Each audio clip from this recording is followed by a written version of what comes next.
Hello everyone and welcome to the second Solve4X Moonshot Meetup. The Moonshot Meetup series is hosted by Solve4X at Google, and we're hoping to introduce our community to some real-life moonshot pioneers from around the world. So today we're joined by Ed Kelly, president of StratoSolar, who's going to tell us about his really cool moonshot project to take energy into stratospheric heights. So before we get started, we're just going to do some brief introductions. My name's Katie. I'm actually doing the Solve4X project as part of my 20% project. Here at Google, we're lucky enough to spend 20% of our time doing other projects which aren't related to our kind of core roles. So usually I spend my time as a community coordinator for the Google City Experts program. But for Solve4X, I help to manage the Google Plus page. So if you guys watching have any cool suggestions for content for the page or any questions, feel free to circle me up. Kareem? Thanks, Katie. Hi, everyone. Again, thank you all for attending our Hangout on Air today. We're very fortunate to have Ed Kelly to join us and tell us about his awesome moonshot. My name, again, is Kareem. I am also doing this as a 20% project. We just love learning all about these moonshot projects out there, and any kinds of contribution we can make, we're happy to do so. I'm on the community management team, and I'm actually the one who's handling most of our efforts on the our Twitter handle, Tech Moonshots. So if you're able, also, by the way, if you're to keep joining our conversation during this Hangout, you can join us through Google+, but also Twitter. And on my day-to-day efforts at Google, I also primarily work on helping new businesses and consulting them to how to use Google's core product, AdWords. And so that's a little bit of myself. And now let's just get started and introduce Ed Kelly, if you want to kind of give us a background on yourself and what StratoSolar is all about. Okay. Hi, I'm Ed Kelly. I'm the president of StratoSolar. We're a little startup here in Silicon Valley. We're trying to change the world, as usual. We've been trying to, this isn't a fly-by-night operation. We've been doing this now for about 5 years, though it's on a shoestring budget. And so I think I'll postpone the rest till later and question and answers and things. Is that sufficient to start? Yeah, okay. That's perfect. So to kind of get started with, we like to get a little background. The main message that Solve4X looks to provide is when we talk to and communicate with all these different moonshot projects, the first thing is, what is that huge problem you're trying to solve? Yep. Well, I did the Solve4X video. So the big problem, as many people believe anyway, is that we're trying to reduce carbon dioxide in the atmosphere. I mean, that sounds like a really big thing, and it is a really big thing. The pre-industrial level was 300 parts per million. We're now 400, and the generally politically agreed goal is 450 parts per million. So from your Solve4X perspective, we're trying to achieve 450 parts per million CO2 in the atmosphere by providing an energy solution that eliminates CO2 emissions from power plants and stuff. That's amazing. So that's the big problem we're trying to attack. And the breakthrough technology.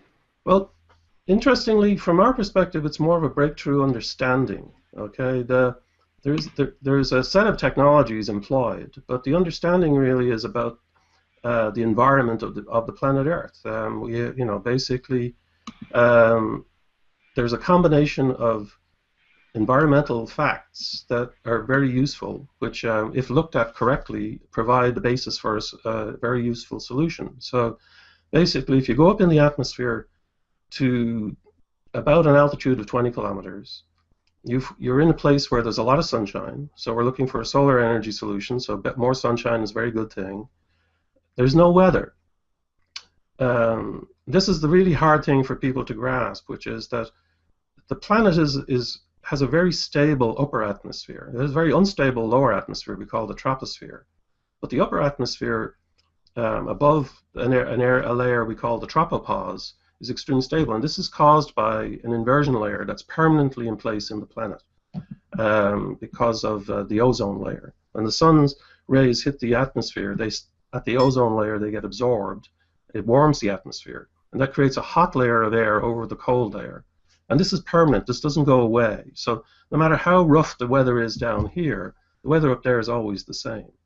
pretty much. It just varies a little bit seasonally because, we go around the sun and there's a tilt on the planet and stuff. So there's a bit of a variation with latitude and season. But it's always stable, it's always clear. There's never any clouds, never any water. There's always very high intensity sunshine, and it's always very cold. It's always about minus 65, 60 centigrade, basically. But that allows for an environment, if you can put something in that environment, it's an environment that has all the properties you want to do a very good solar energy solution. And that environment has been exploited. But the interesting thing, the next level, the next question you're going to ask is, what is the radical solution, right? So the radical solution is to exploit that environment. Sorry, I jumped the gun. No problem. But to exploit that environment, you do something which is radical from our thinking, because we've never done it, which is to put something permanently at 20 kilometers. We always think of things that go up in the sky as coming back down again. But in this case here, by observing that these conditions exist at 20 kilometers, it opens up the possibility of putting something at 20 kilometers on a permanent basis. And that actually really gets people to think that it sounds like science fiction. But the fact is, it's all just based on an observation of the planet. It's a real environmental solution because it's based on the environment of the planet. And now people have done, we fly planes at 20 kilometers, not a lot, but the military exploits the fact that this is a very stable environment to do surveillance. It has since the days of the U-2 spy plane, which is like 50 years ago or more. And the reason that the U-2 is, you don't think through it, but the reason the U-2 could do what it did, it can fly long endurance, 20 kilometers, it's clear, it's calm. It's a very delicate airplane, but it still manages to survive because nothing bad happens up there. The modern version of the U-2 is called Global Hawk. It's a drone that the military uses for surveillance as well. And then the scientists have used the stratosphere, put balloons up all the time and stuff. So we know a lot about the environment. We know the environment is the way I say it is.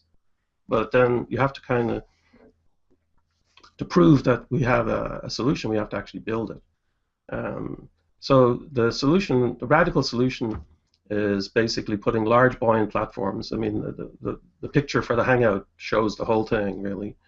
At 20 kilometers, they're tethered, and it basically works because the platform is in the place where the weather is calm and there's a lot of sunshine, and the tethers are very thin. I mean, as you may see, the way it's engineering as to how you choose to build a platform. This is just one attempt as a solution. This is the solution we propose to build.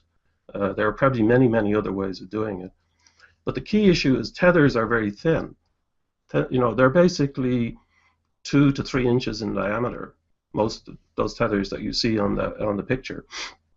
Which means that when the wind blows in the troposphere, when we have hurricanes and tornadoes or whatever, large storms, doesn't matter much because that diameter doesn't have a lot of wind resistance. So the thing we put in the troposphere where the weather is terrible and everything bad happens is a very robust cable that doesn't really suffer a lot of bad things, and it can sustain the bad things that happen in the troposphere. And then we can transmit the power down with high voltage, and it's only 20 kilometers. 20 kilometers up seems a very long distance, but if you think of 20 kilometers horizontal, we do, the United States has 300,000 kilometers of high voltage transmission lines for transmission and distribution of electricity. So there's a lot. Our perspectives are different, horizontal versus vertical. Anyway. So, Ed, it sounds like you've already answered Jean-Sebastian's question then, which is what are your plans regarding bad weather? So there is no bad weather up there. Yeah, the bad weather does happen for the tethers and the transmission line. So there are engineering issues associated with the tethers. But you basically compared the tethers to other things that already exist in the troposphere.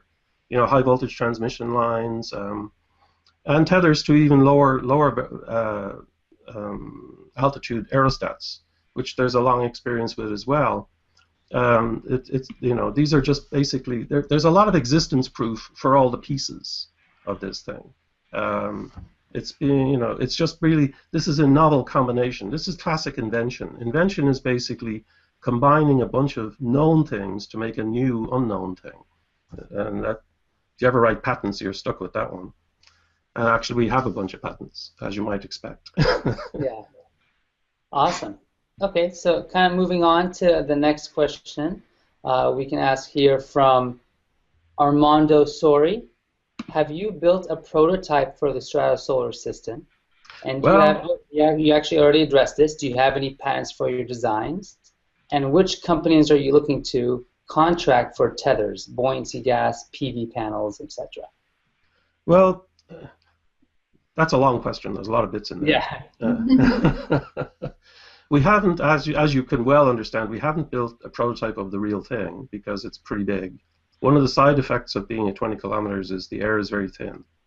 And so this is another fundamental thing that you have to that is difficult to grasp really, because it is the novelish thing. When you go high, the air is very thin, so you have to be very big to get enough buoyancy to hold things up. Now, this turns out to be coincidentally very useful because if you want to gather a lot of solar energy, you need to be very big as well. So these two things are nicely aligned. They're not a bad combination. But it does mean the kind of thing you're building is much bigger than people are used to thinking about for things that float in the sky. That is for sure. So from a prototyping and engineering perspective, I mean, my background is I've done large-scale system engineering all my career in a whole variety of different arenas, including, as you might expect, in Silicon Valley in computers. But I've spent a fair amount of my career in aerospace as well, designing boxes to go in airplanes. And it covers most of the ranges of engineering that are involved here. Some of them are clearly at a larger scale mechanically than in the past, but all of these pieces they're well understood engineering. And there's an engineering process you have to do large-scale projects. It takes a while to get used to that. I mean, I have a long experience with that. Nearly everything I've done has always been multi-year, 3 to 5 years kind of, to do something. So there's nothing happens in a hurry. How far away do you guys think you are from having a prototype? Well, we have, as you look over my shoulder here, you can see we have done prototypes. There's various components of the system. So engineering is a question of deconstruction, break things down into pieces, do the pieces, combine them. So there's an electrical part of the system, right, clearly. There's got to be photovoltaic panels and electrical wiring to tie it all together, and inverters and high voltage transmission. So all of that, these are all pieces of the engineering puzzle, but they're all pretty standard. In our case, because we're high, conventional solar panels that are made in mass production use glass as the protectant, mostly to protect from weather like rain and stuff like that. Now, up at 20 kilometers, we don't have rain, and we need panels to be lighter weight.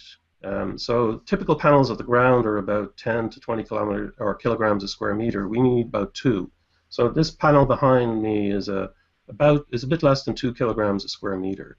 Uses the conventional silicon cells and wiring and manufacturing process.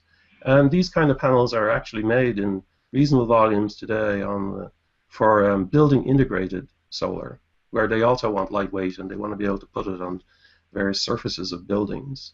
So there is a natural evolution even in the PV business that we're kind of aligned with. So there's one part there. Another part that is kind of we've focused on is you have to build these very big gas bags to hold the buoyancy gas.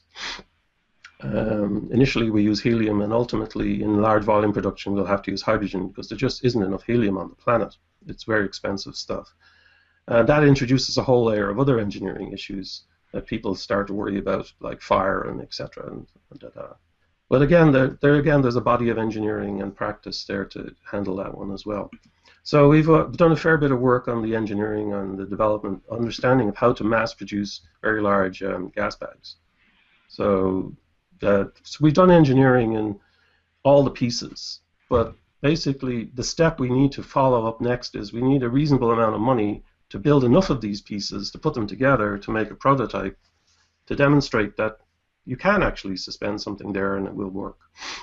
Because most people won't believe it works until they see it. It's just human nature. I kind of would be the same myself, except I've been immersed in this thing for so long that it's just in second nature to me now. And it's just like I can't believe other people can't just see it, you know.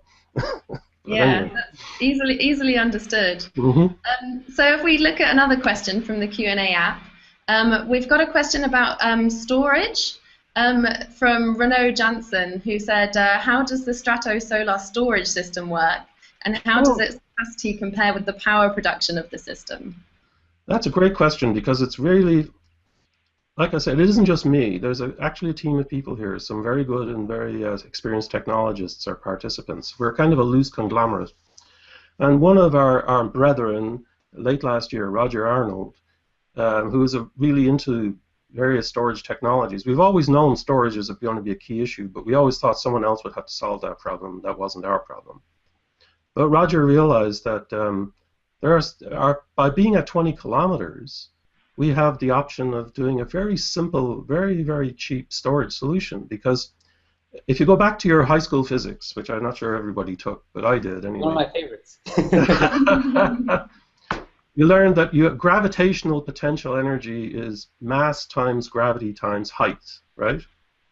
So, and that basically, and then when you were a kid, you had to convert gravitational potential energy into kinetic energy, right? So you get the idea that you can store energy as potential energy, gravitational potential energy. So in our case, we have a big H. 20,000 meters is a very big H. So you multiply 500 tons by 20,000 meters, you get 25 megawatt hours of storage. Now, 500 tons sounds like a lot, but that's actually a pretty small object compared to these objects we're talking here are hundreds of meters across, and a weight, say a weight of water in a container, it would only be 10 or 12 meters across in a disk, form of a disk, to kind of get aerodynamic drag down and stuff. And with water, basically, you've got your emergency escape hatch if the cable breaks or something. Instead of a big thing coming down and exploding like a bunch of TNT, the water just dissipates. You just arrange to make sure the water gets out, and so you just have a bit of a rain shower, which probably never makes it to the ground. So you kind of have a built-in safety factor. But it turns out that energy density lines up pretty well with the energy density of the incoming solar radiation. So the two are very well matched. We can arrange it basically, it depends how you want to arrange it, but our simulations and modeling say that if we want to basically store about a third of the energy coming in, and that way we can get a lot of control, and we get nighttime electricity, and we also get control over the daytime. We get instantaneous ability to do what to respond to the load variations that come in, which is basically we're a dispatchable. This makes the system a dispatchable energy, completely compatible with and better than coal, for example, which isn't that. Coal has to kind of be used as base load because it can't really adjust quickly to changing inputs. But in our case here, we could adjust loading, raising and lowering the weight with a winch, basically, and the winch is basically a motor generator, and that generates the electricity or stores the electricity. So we can adjust that in a matter of seconds, like 10 or 15 seconds. We could be not storing, or we could be generating instead, and so we can adjust very finely the output of the plant, and the general cost addition looks to be in around the area initially. It'll ultimately be a lot cheaper, but initially with our current kind of costing models, it's about $100 kilowatt hour, which is the golden, it's what everybody wants to try and achieve already. There's a huge amount of research going on right now to try and get various energy storage, and the goal is to get to $100 a kilowatt hour. How does that compare to like the ones on land, the solar companies today? Solar companies have no storage. The various options on storage, if the StratoSolar website on the left-hand side, I've put up a bunch of pointers to interesting storage sites. There's a couple of technologies. The basic technology we all know, the long-term viable storage technology is called pumped storage. It pumps water up a hill, basically. Trouble with that is there's only limited places you can do it, and we've done it most of the places you can. You have to have a convenient hill in a place where people want electricity, and so mostly. And the hill has to have the right characteristics. You can put a lake on the top of it, so there aren't that many places. Research is going into a whole bunch of really odd-looking things. Like one of them is called energy cache, which basically uses conveyors to haul rocks up a hill. There's a bunch of people doing what's called compressed air storage, and there's some of them doing a subvariant called isothermal compressed air storage, which is more efficient. All of these have problems with location and geography, because they need some cavern or something to store the compressed air in if they want to ever get up to a utility scale. So the other aspect, the one that's really getting all the attention, mainly because of cars, but also because of electricity storage, is batteries. We all know batteries. But batteries are terrible things. They cost a fortune, and they don't last forever. You know, they're chemical reactions that are reversible. There's no such thing as a fully reversible chemical reaction. So every time you use it, you lose a bit. Funny you just mentioned that. We actually just posted an article on our Google Plus and Twitter about creating an energy source from batteries from the plant rhubarb. There's an endless stream of research on this topic. It goes on forever. Yeah, it's very interesting. The trouble is, it's really hard to take those technologies and get them into mass production and get their costs down when you actually start digging in. I mean, this has been the long history of battery technology. I mean, we've been making batteries for over 100 years, you know? Yeah. It's a very slow process to make them better, very slow. As long as I can get my phone lasting more than a day, I'll be happy. I'm with you there. Ed, you mentioned one of the other problems that a lot of kind of technologies have is just where do you put them? And so where would you kind of envision having these on the planet? But also this ties into a question that one of our community asked, which is how would it impact life underneath as well? Would there kind of, would there be an effect there? Yeah. I mean, I don't want to play around here because I get scared when I play with technology. I have a little video that shows the shadow effect. The way to imagine the shadow effect, I was thinking about this. Most people are stuck sometime or another with putting an umbrella up to get shade, right? And basically, you know the fact that you keep having to move the umbrella because the sun keeps moving. So the shaded area keeps changing. Now, that's for a very short umbrella at a very low altitude, covering, very close to where you want to have the shade. If you think of it at 20 kilometers, the shade is very far away because the sun's always at an angle. The shaded area is never much more than the covered area of the top, but it's moving very rapidly all over the Earth. So what happens is, or the area within, 500 kilometers radius of this, the tower, if you want to think of it that way. So the area that's impacted by shadow is always,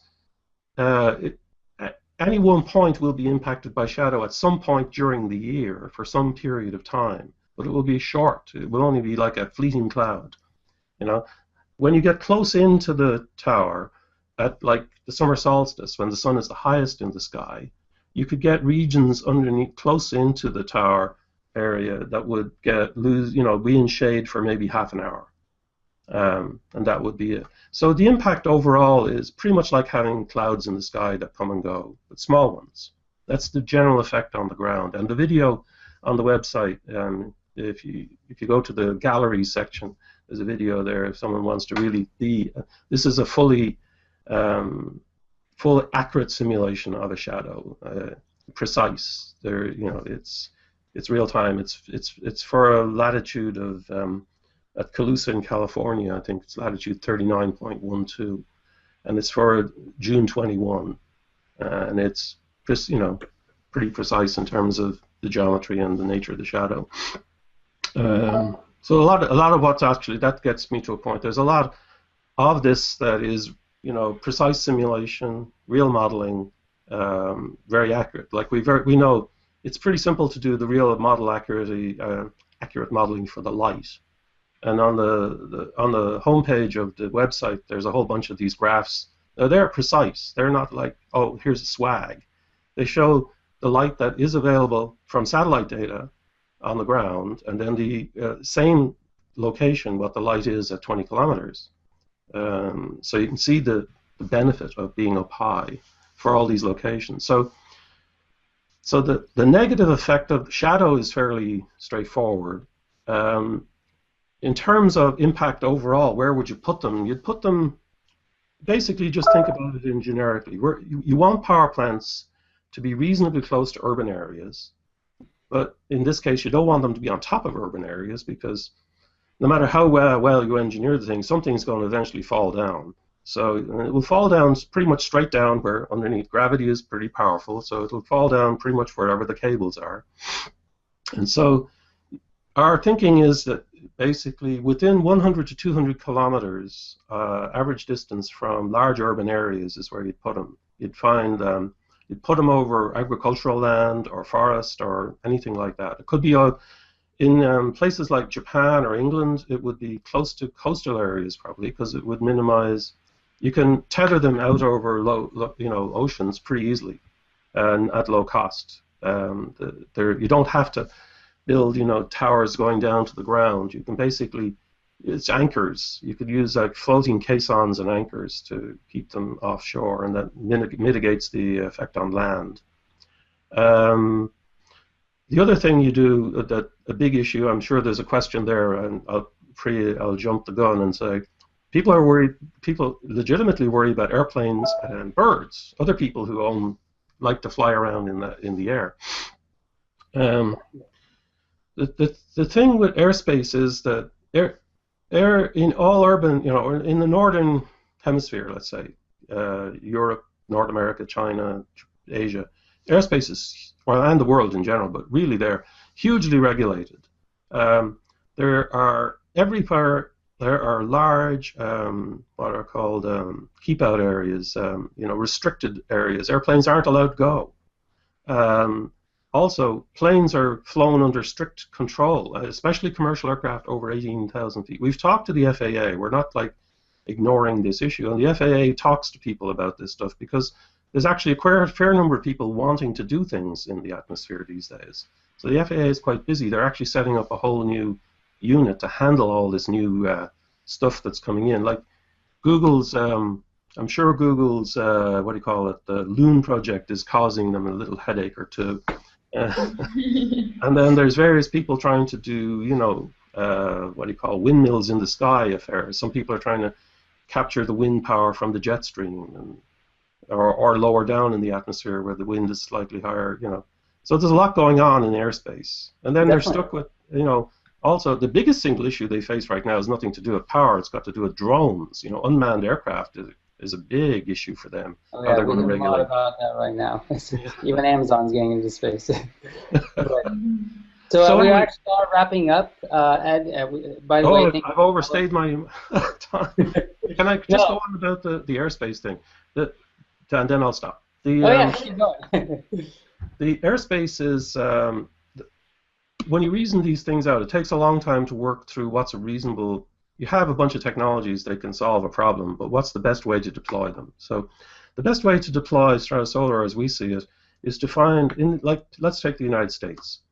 We figure that between 80 and 100 locations in the United States we would select. They would have restricted airspace. They would be fairly small, 20 kilometers by 20 kilometers. They might be within existing restricted airspace. There's a lot of military stuff out there. And that's a very small amount of restricted airspace. And it would work with the FAA. We'd have transponders and radars, you name it. And the current systems, the terrain avoidance systems and everything, make sure. But its impact is fairly restricted. These things would be close to the large urban areas on the west coast and the east coast. And they would grow naturally. You would pick a location and then just grow it over time. And when we're talking here over a 30-year period, we're not talking instantaneous or anything. So you pick the places, you establish the regulatory environment, and you can gradually expand them out. Now, 80 locations ultimately would provide, we believe, the entire energy, the complete energy, not just electricity, of the United States by 2050. So, and at a very low cost. Because as you build it out, the costs come down. It's one of the few technologies. PV, everyone understands this one. Its current pricing, unfortunately, is too high. So it still needs huge amounts of subsidy. But it has come down hugely in price. And it's like semiconductors. It's like computers, not quite the same rate, but it has a very natural cost reduction curve. Now, there isn't any other energy source at all, including nuclear, that has the potential to reduce in cost. Over time. So once you get this thing going, you eventually get down to 1 or 2 cents a kilowatt hour, and you get, you know, liquid fuels for less than they cost us today out in 2050 without having to worry about the supply of oil, which is likely to run out by then, that's for sure. So, Anyway, Ed, yeah, it's such a fascinating topic, and we'll make sure that we post some links to your website on the event page so that everyone can check out your slides. yeah, there's a whole bunch of pictures, and there's a fairly long, there's a blog I've been writing for at least 3 years that answers a lot of these questions several times over, so there's a lot of material.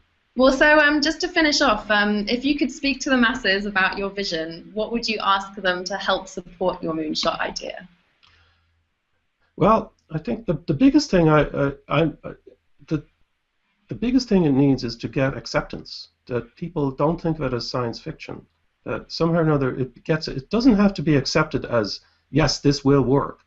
It has to be accepted that this is something worth trying, because the potential is very large. The potential, if successful, is very good. Now, I've been around a long time. You know, there's a lot of reasons why it wouldn't succeed. Some of them might be that there's an unknown out there that we don't know about, that Mr. Rumsfeld got us to understand. Or it could be that, and the more common thing with startups is, you know, they're not very competent organizations, so it might take 2 or 3 goes of different people trying it out to get it to go.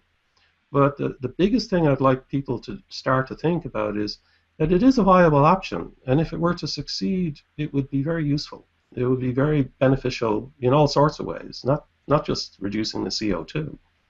So if people could just think about it more and try and persuade other people that it's a good idea. I mean, I'm having pitched it enough, I know that it's a hard thing for people to grasp. So putting the effort in and then trying to persuade other people that it's reasonable might build a groundswell that would lead to at least trying it out. You know, at least getting enough. It doesn't, like, we've also over time engineered it down to where we've got the incremental steps to where we can start from about a $2 million level to actually demonstrate something viable. On a classical kind of startup, you do something and then you do something better and then you do something better, and by about the third round of financing, you're delivering a product, hopefully third or fourth, depending on how successful you are. So I don't know. Does that answer the question? Yeah, Absolutely. definitely. So to all of the moonshot lovers out there, it would be great if they can kind of share your story and get other people involved. Yeah. I don't think there's enough of a groundswell for it to be a crowdsourced thing or anything like that. But it needs to get to a point where those that, you know, have the ability to invest think it's a credible thing to put money into, that it's a worthwhile thing. It ultimately comes down to investment. Money, it's all the same thing. Either government or private investment has to come from somewhere. Cool. Well, thanks so much for joining us, Ed. It's such a fascinating topic, and I'm sure we'll have a conversation on the G+ page and on Twitter. But yeah, thanks very much. Thanks a lot, Ed. It was great having you. Okay, thank you.